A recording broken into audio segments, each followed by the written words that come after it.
তো দেখো বন্ধুরা, চলে এসেছি কলা বাগানে আশেপাশে কলা গাছে ভর্তি কত কত কলা গাছ। কত সুন্দর লাগছে দেখতে, সবুজে সবুজ হয়ে আছে চারিদিকটা। আমি এগিয়েই যাচ্ছি। এই ধারে এটা দেখছো, এটা রজনীগন্ধার ক্ষেত। ফুল সব তুলে নিয়েছে সকালবেলায়, দুপুরবেলা একটা দুটো থাকে। এই ধারটায় দেখো কলা বাগান, প্রচুর কলা ধরে, কলা বাগানে প্রচুর কলা ধরে।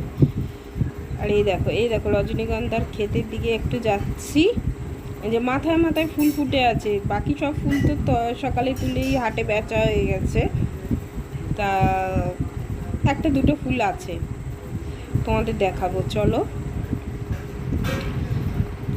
এই ক্ষেত আর গ্রাম যে কী ভালো লাগে, এগুলো তো শহরের দিকে পাওয়া যায় না, গ্রামের দিকে খুবই ভালো লাগে। বাচ্চা কলা গাছ এটা দেখো। তোমাদের এই ফুলটা দেখো, আমি দেখাচ্ছি। এই যে রজনীগন্ধার এই ফুলটা দেখো, কত সুন্দর না? দেখেছো? দেখো, হাতে নিয়ে দেখাবো।